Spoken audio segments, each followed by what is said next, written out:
Hey guys, welcome to Free Academy Live. This is episode 7, I believe. We're super Eight.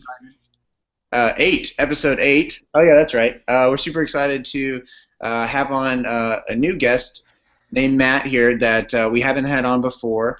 And then we also got Daniel on with us as well. He's been on a few. And of course, Michael Fielding and Jared Reyes on here.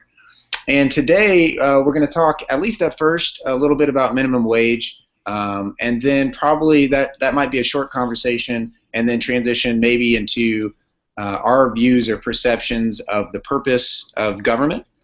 And we'll just kind of let everything free flow, so don't have much more on the agenda other than that. So Matt, if you'd like, I'll pass it over to you. And Matt was saying that he would enjoy if at the beginning we kind of shared a little bit of our viewpoint on from maybe a political standpoint, just to get that out in the open from the get-go, to help maybe make some of our responses and answers make more sense and provide some context. So Matt, do you want to take off and I guess maybe share with the viewers your general political philosophy? Yeah, I mean, it's hard to kind of talk Yeah. about general political philosophy, I think, but I think a good way to talk about it is in concrete examples of what we would sort of like to see that's different, for instance, than what we have now. Mhm. So for instance, politically right now, we have the, interests of 300 million. For me, I'm going to stick just kind of to U.S. politics. We have the interests of around 300 million people being decided legislatively and judicially by very few people. I would like to see that number increased Mhm. by a great deal, and like local control of sort of political access be kept in the hands of people who it actually impacts on a daily basis, the things that they see in the world. Uh, I'm not sure exactly how to do this, but I guess that's what I would like to see. I would definitely like to see a lot less.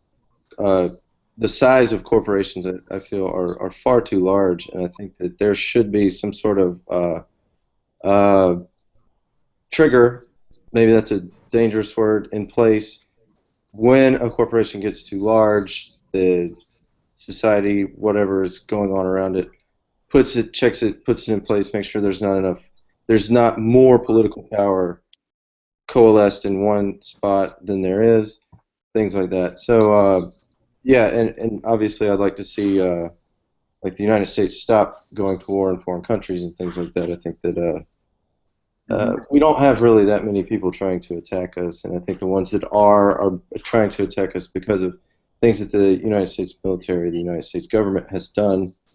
So I wish we would stop doing that. I wish the police force didn't uh, didn't use force at all unless it was absolutely warranted and someone's like actively trying to kill someone or something like that. So, but in all other cases, I think that the way that the police pursue people in the communities in which they live is problematic, um, just on a very basic level.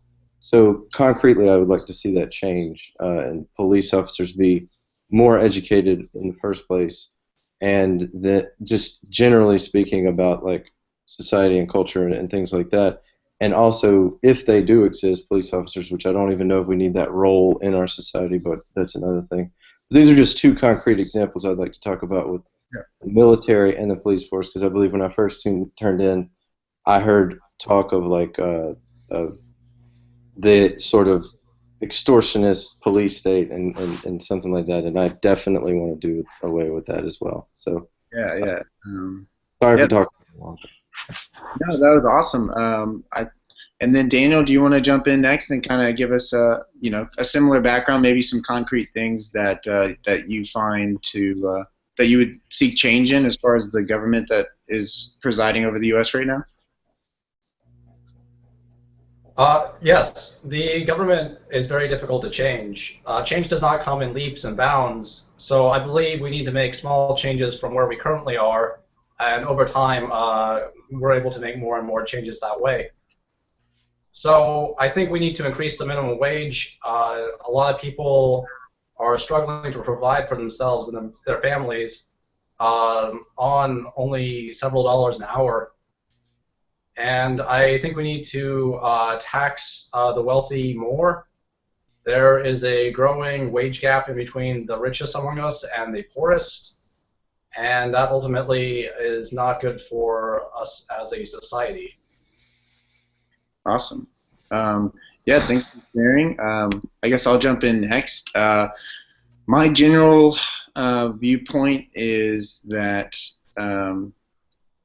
I don't believe in the initiation of force, and so I'll take that line of thought and to follow it all the way to its root. To me, I don't see a way that a government can exist and that ideal be met. So I'm of the opinion that we don't actually need a government to operate as a civilized society, and so you can probably extrapolate from that idea that I do oppose minimum wage in general, as well as an increase in minimum wage, amongst other things. But I think just coming from the notion that I think society could exist relatively peacefully without a state involved, and with that involved, I guess with that ideology, you can imagine that minimum wage as well as wealth redistribution are things that I oppose. But I would also point out that I agreed with a lot of what Matt said.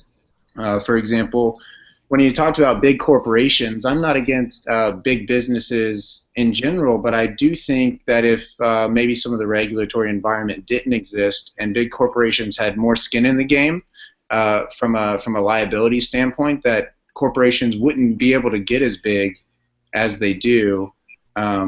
So I think maybe in a stateless society that might be a problem that self-regulates just by a matter of the fact that I just think through limited liability corporations and the laws behind how that works, that there's not enough skin in the game for these companies to really be liable for all their actions.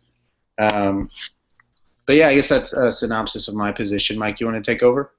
Sure. So again, I agreed with a lot of what everybody said, which is so cool that I think we all have similar goals. Like, I don't like the inequality between the rich and the poor either. I definitely don't like the foreign wars. I guess where I come from is a position of skepticism just about everything, and I'd say all my other conclusions are based off the position of skepticism. And what I'm just not convinced is that it's ever a good idea to threaten someone with jail unless they pay you. And that's how the government is founded. That's how taxes work, is if you don't pay up, you go to jail. And I think we should just point to, I would label that extortion, because it's, issuing a threat unless somebody gives you money. And I would just label it evil always and try to fight it everywhere we see it, whether it's the mafia, whether it's a drug cartel in Mexico, or whether it's the United States government. It's just a bad ethical practice to cage people unless they give you money. And if you can't have anything else that the government provides without threatening to cage people, then I think we just shouldn't have it. And if the roads are worse, so be it. I think they'll be better without the inefficiencies introduced by government. But if they're worse, at least people weren't threatened with violence. And I guess that's the summation of my ideas. Yeah, so yeah, good points. And so that kind of, I think, sets the context of at least some general background principles for all of us. So if we want, and we've kind of expressed probably like the general idea on minimum wage, but let's jump in and have a quick conversation about that, and then we can expand it maybe again to government in general. So let's talk about minimum wage. Matt or Daniel, either of you want to jump in first regarding your thoughts on minimum wage as a concept, and then more specifically on the idea of raising minimum wage? So many people across the country have been protesting for $15 minimum wages.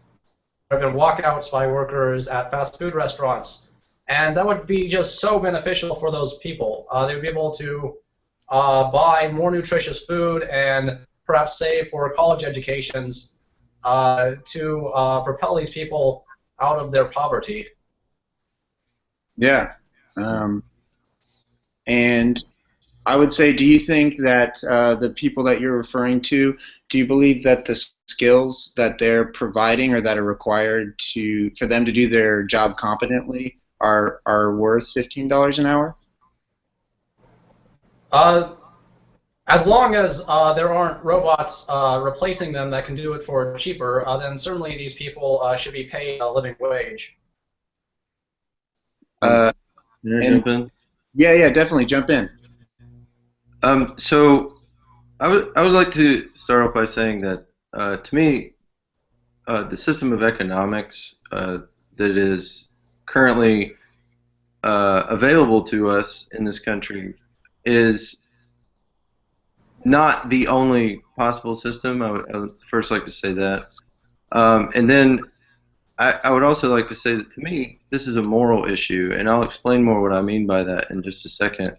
But I wrote up a little something right before we came on. I'd like to read it at this time. So first, I'd like to start out with a matter of definition and define a term known as the point of marginal utility. And this is a point at which a person has enough material goods in which to have the capability of leading a life of dignity. It is assumed by this that to have this capability, people need to have enough nutritional resources, shelter, and the opportunity to engage in work that benefits them to achieve this end. So the idea is that they have the opportunity to get the things that they need for instance, eat and have a place that they lay their head. So that's just a definitional sort of assumption of the argument. That's how I'm using this term. The first premise in the argument is, in the event a person who is a member of a community labors, whether mentally or physically, a full week of work, the qualifications of which are determined by the community, that's to say the qualifications of what is work, or whatever, what a full work week is, in a position recognized by the society to qualify as an occupation in which taxes and licenses are required, the compensation for the labor ought to exceed the amount of marginal utility. Does that make sense? So you should get enough from your labor, your full labor as a member of the community, however large the community. You can imagine a village if you wish. You can imagine a city. And so that's the first premise. And let's see, is there anything else? Can I have a quick It's sort of the moral principle that I'm putting forth in this Yeah. in this view. So yeah. So what constitutes in this case the marginal utility? You said you want in a society who puts in a full full work week of labor to receive enough compensation to meet this level of marginal utility. Well, like I said, the point of marginal utility is the point at which a person has enough material goods in which they have the capability of leading a life of dignity. It is assumed by this view that to have this capability, people need to have enough nutritional resources, shelter, and the opportunity to engage in work that benefits them to achieve this end. Yeah, I guess the part that I struggle with is the dignity part, because a life with dignity to me is potentially a very subjective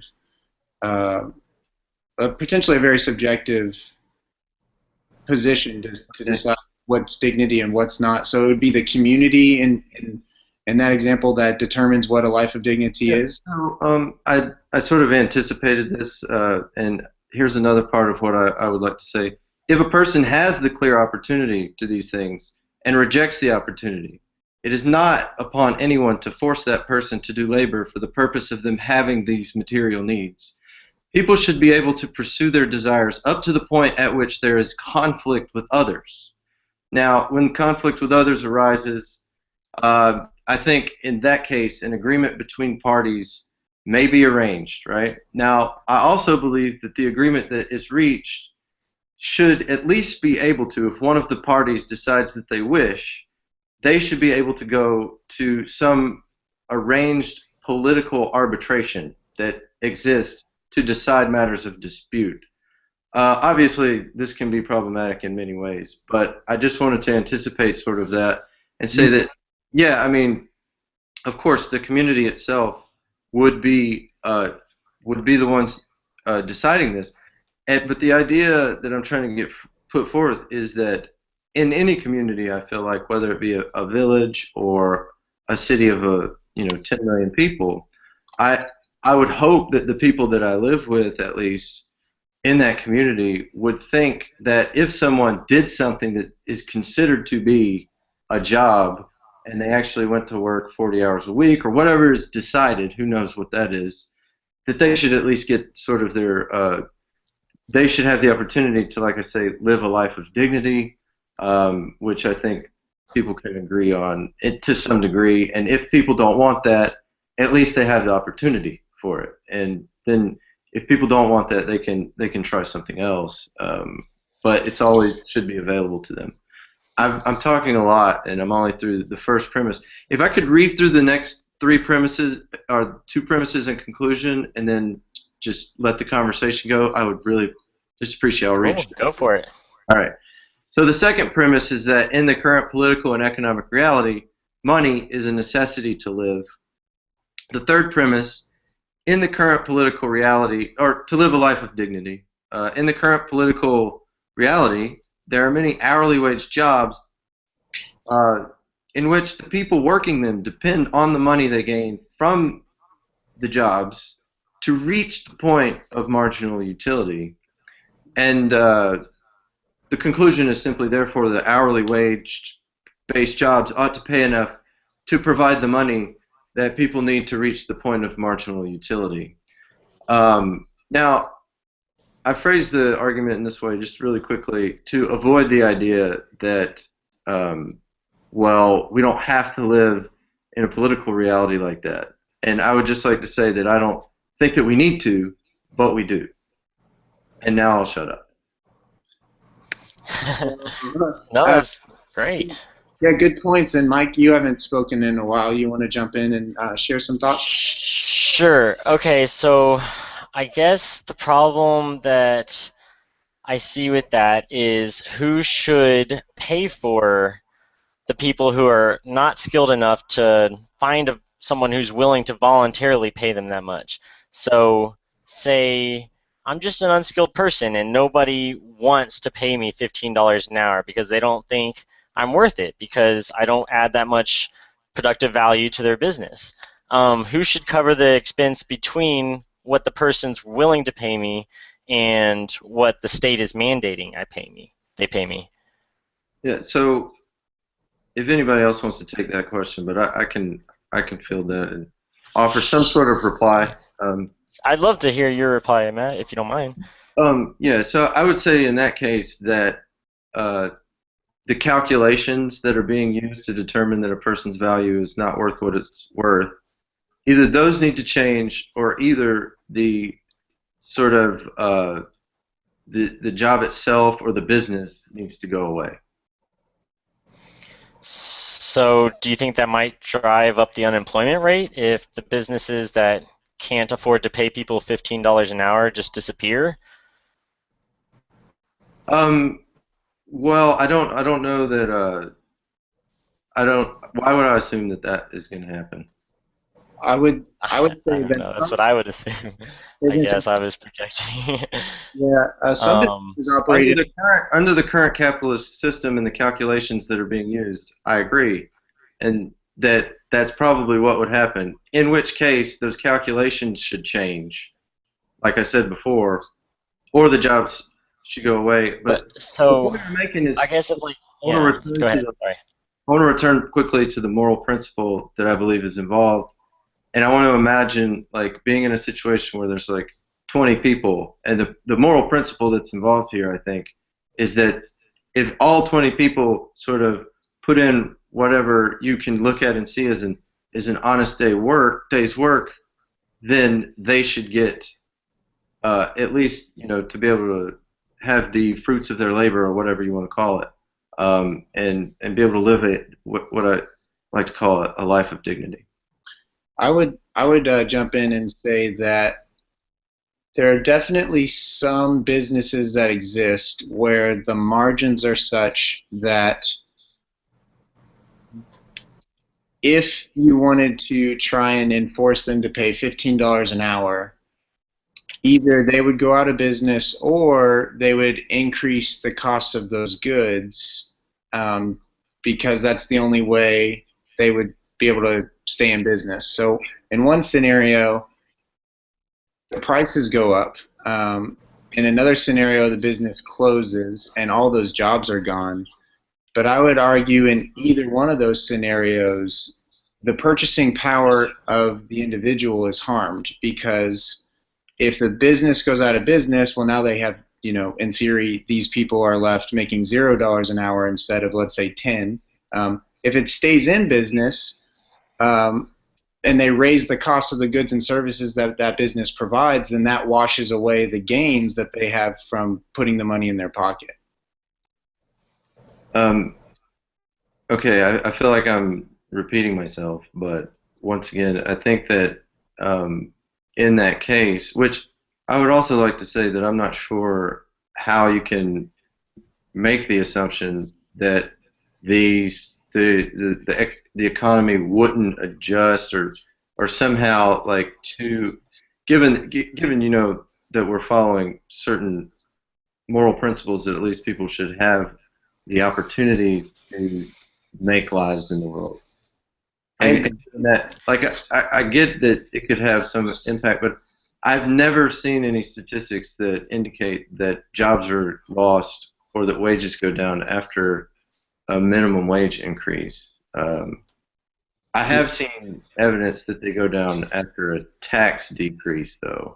I could hop in if y'all don't mind. I have some ideas. So I did look at the statistics for all 50 states and DC, and there's a correlation between an increase in the minimum wage and an increase in the unemployment rate.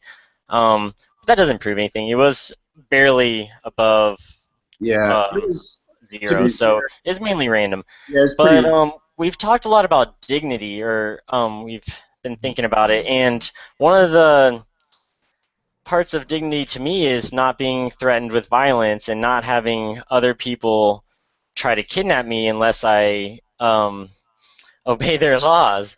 And I think that especially comes into play with the minimum wage, because if I'm willing to sell my labor for $10 an hour and somebody is willing to pay me $10 an hour, but they're not willing to pay me $15, why should we be prevented from transacting? I know personally we can live on very little money, and I think it's a little, I don't know, especially coming from the United States, to think that, earning too little money is undignified. If we talk to somebody from most other countries in the world, $10,000, $20,000 a year, they're millionaires. They're just super excited to make that much money. And for us to say, oh, that's not enough to live a dignified life, Okay. I don't know. I think it's just insulting to the poor people of the world. I find it a bit demeaning, considering the median income for the rest of the world is $9,700 something dollars. I find it strange for us to talk in a way that says, regardless of your ability or skill level, that you deserve. For example, we'll just use a concrete example of $15 an hour, because I think the U.S.'s idea of what it takes to get by is really out of whack with the rest of the world, which maybe you could say that's a good thing, or you could argue it's a bad thing, but I think that's the equivalent to saying that 90% of the world has no dignity with the life that they're living. And I think there's definitely a group of people that would love to improve their situation. But I didn't say that $15 globally was the life of dignity. I never said that. Yeah, no, I was just trying to put a number on it for the sake that anyone should be forced to work in any circumstance, nor did I say that people should be kept through violence or physical force under threat of kidnap for working for less than $15 an hour. There should just be an opportunity that if someone in the United States, and $15 an hour, I don't even believe that. I'm just talking about the minimum wage. Generally speaking, for a particular area, like I said, I like local control. and not like centralized control. But I think they should have the opportunity for this to be enforced, right? Well, enforced. How do you enforce it without violence? Well, see, the person who's being taken advantage of or exploited, they would have to go and initiate the claim. The claim wouldn't come from a vacuum. The claim would come from a real place of injustice. So it's not like people are like if people want to work for less than the minimum wage, they can. I'm sure that they can do that. If that's like not legally. Well, That's all the black. That's the I black. think they should be able to do that. How's that? So that's But if you believe in the increasing the minimum wage, then that becomes whatever that number becomes. Anything below that is illegal. So not you, but anyone who purports that, then that means anyone, once the minimum wage gets increased, anyone who is willing to work for less than the minimum wage, because they know their skill, it's easier for them to find employment if they, for a certain rate that's below the minimum wage, they're now enabled to offer that up. As Michael said, if let's say the minimum wage is 15, and you have a really hard time finding employment at 15, meaning that there's a lot of competition at $15 an hour, even though that might be the minimum wage, and you just don't, your skills don't seem to warrant being hired. But you're willing to take 10 in this system where you have a legalized and enforced minimum wage that the individual can't work for 10 even if they wanted to unless they're willing to turn to the black market for labor. like I said before. If there are a lot of people like that, then there should be a change in the structure of the economic system. Yeah, and Daniel, you want to jump in with some thoughts?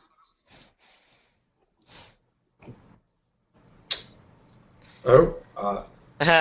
Yeah, hey Daniel, you I want have some thoughts if you don't want to. Oh, my mic cut out. Go for The skills necessary to work these minimum wage jobs are not very high. I don't know if you need to be able to read to work at McDonald's or not. The skills, I think, are to a large extent present in the United States to perform these minimum wage jobs. So, wait, are you saying the skills required are really low? For example, in the McDonald's situation, is that what you were saying? Essentially, yes. Almost anybody would be able to do a job like that. So, given that almost anyone's willing to do it, does it make sense to artificially enforce a price for that type of labor when there's people that are willing to Yes. to do it? Yes. You can't Okay, just well, have these back people. to enforcement, though. A law is just a threat of violence written on paper. So I don't understand. You said that, say someone wants to work for 15, but a business isn't willing to pay them. You're saying that the minimum wage should be enforced. So that should, like, I don't get where you get. How do you make it happen after you say it should happen? Like, you have to have somebody go hand them a fine, right? If they don't do it, is it a fine-based enforcement mechanism? Because then, what if they refuse to pay the fine? Outright. Then eventually you have to send somebody with a gun, right?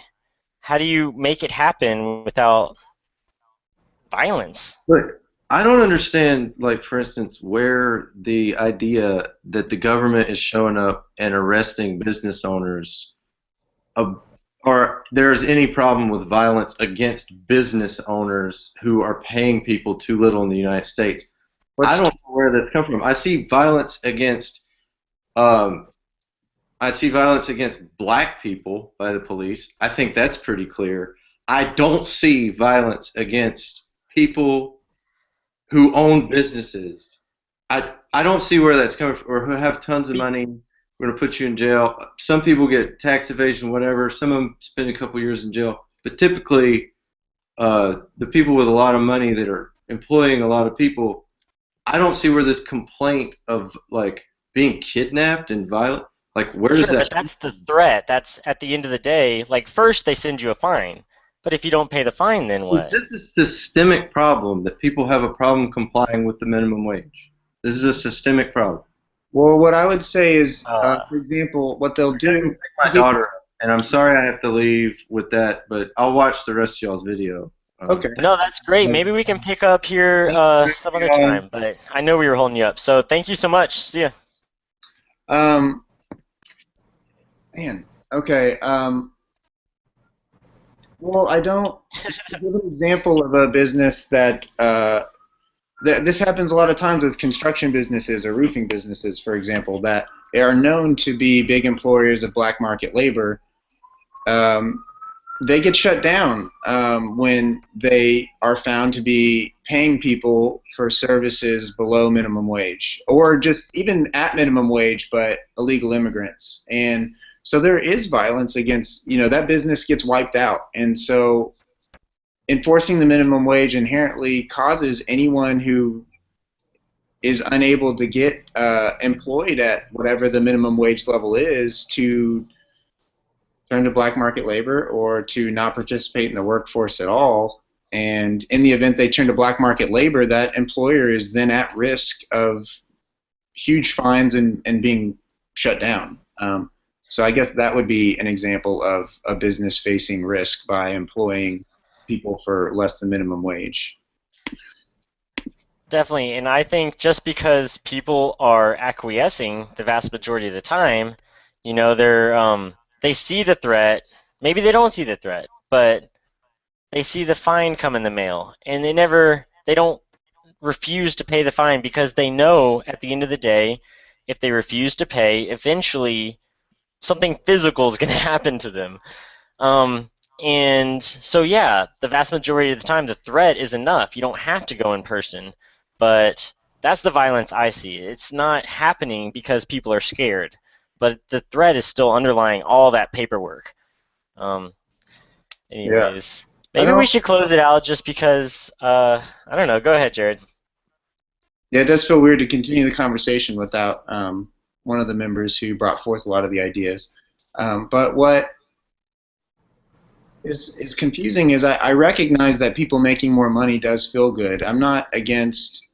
I wish everyone made more money. I certainly have zero desire to keep people from earning more money, but I do think that there are certain businesses where the skills required have a value, and to try and artificially change that value, I just don't think it works, because at some level, most of these businesses have a margin that payroll can't go above, or it becomes unprofitable, and therefore the jobs go away completely, or they increase the cost to the consumer. Either way, it kind of wipes out the point of the minimum wage to begin with. So I don't see it, and I guess if raising minimum wage is good, then why stop at 15? Why not go? If there's no downsides, then why not $25 or $30 an hour? Any final thoughts, Daniel, maybe? I don't know. I'm ready to close it out. And let's pick it up again, though, because it was a fun discussion for sure. Yeah, but just on that concept, Daniel, do you have any thoughts on why stop at, well, let's say 15 is the number that people want. As a society, people are throwing around 15. So let's go with that number. But if minimum wage is good and there aren't adverse consequences, why stop at 15?